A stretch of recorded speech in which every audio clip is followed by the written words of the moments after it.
Hello everyone, I'm Rhino Clavin, and this is your Diz Daily Fix for Tuesday, July 26, 2016. Today is a very special episode because though you can't see it, there are currently 8 people in this small room watching me do this, so it's not like I'm under any pressure or anything like that. But let's get to the news. We've got some big news out of Comic-Con this weekend. The Guardians of the Galaxy Twilight Zone Tower of Terror retheming rumor has been confirmed. Over the weekend, Kevin Feige, president of Marvel Studios, announced that the Guardians of the Galaxy are coming to Disney California Adventure Park in the high-energy, rocking new adventure, Guardians of the Galaxy Mission Breakout. The storyline for the new attraction has the collector displaying his newest acquisitions, the Guardians of the Galaxy, trapped inside display cases. It's up to Rocket Raccoon, and the guests experiencing the attraction to rescue the Guardians. The ride will feature new audio and visual effects, plus several unique profiles with different drop sequences and songs inspired by the film's soundtrack. According to Imagineer Joe Rohde, the attraction will be a part of a larger Marvel area.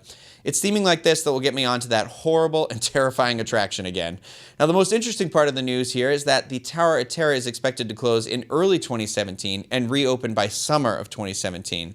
I know it's essentially the same ride and the building is only being rethemed, but that timeline seems a little rushed to me, and Disney doesn't really have a good track record with that at the moment, so we'll just have to wait and see. But personally, I'm very excited and looking forward to it. Last week, we reported that Disney Cruise Line had reportedly been looking into purchasing a new island in the Bahamas, but it looks like those plans have cracked. Yes, I said it. Egg Island, a small 12-acre island, had been in Disney's sights as a possible location for a new private island for the cruise ships, but feasibility studies have shown that the island apparently cannot be developed into a cruise port. Residents of the nearby island, Spanish Wells, have been conducting an online campaign to keep Disney from developing the island. The Facebook page Save Egg Island posted copies of the newspaper articles from Bahamian newspaper, The Tribune, announcing that Disney was not coming. The post had hashtags like Save Egg Island, We Did It, and Thanks for the Support. Kim Prunty, a Disney Cruise Line spokeswoman, spoke with the Tribune and said, "We regularly look for opportunities for growth, some of which we pursue and others that we don't. We recently completed a careful and thorough review of a project at Egg Island and determined that the environmental impact of our intended development would be too significant." In the article, Bahamas Prime Minister Perry Christie said that no deal with Disney had been approved and that the government would only sign off on the plan if the assessments were done and proved no harm would be done to the area. It just goes to show you that buying islands aren't always over easy for Disney. I hope they don't have to scramble their plans too much. Okay, I'm done with these egg puns. They are garbage. But speaking of food, one of the most said phrases in my life, calorie counts are now being added to menus at some Walt Disney World restaurants. This has only been seen at a couple of quick service restaurants so far, like Backlot Express and Columbia Harbor House, so now some are believing this to just be a test.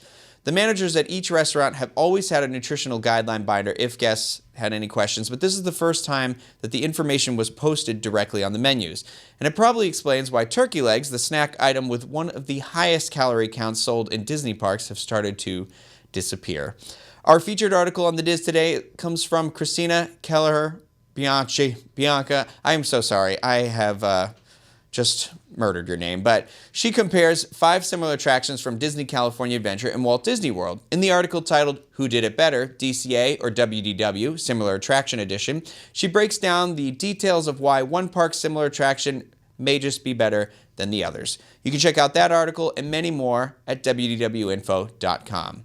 Trending on the Diz boards is a thread started by poster R. Teets, and he shares the Disney Parks blog announcement from the weekend, which I just spoke about a few minutes ago.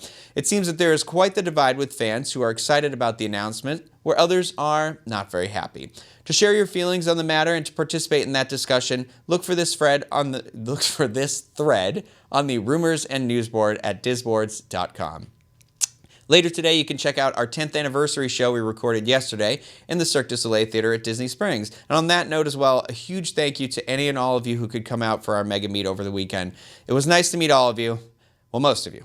Well, some of you, like one of you. But seriously, we had a great turnout, and though we don't have a final tally just yet, it looks like we raised somewhere around $70,000 for Give Kids the World. So thanks again for celebrating our 10-year anniversary with us and being so generous with everything. Now, last up, we have the best part of everyone's day, the weather. Here in Orlando, we're going to be having some scattered thunderstorms with a high around 95, and tomorrow it's looking to be mostly sunny with a high around 96 and a low of 77. In Anaheim, it's going to be sunny today and tomorrow with a high of around 93 and a low of around 68. For links to everything I mentioned today, visit the Daily Fix main page at wdwinfo.com/dailyfix. That's going to do it for me today. I apologize for all my struggles of getting through this, and thank you guys for hanging in there. I have always been and will always be your friend, Ryan O'Clavin. Have a great week, everybody.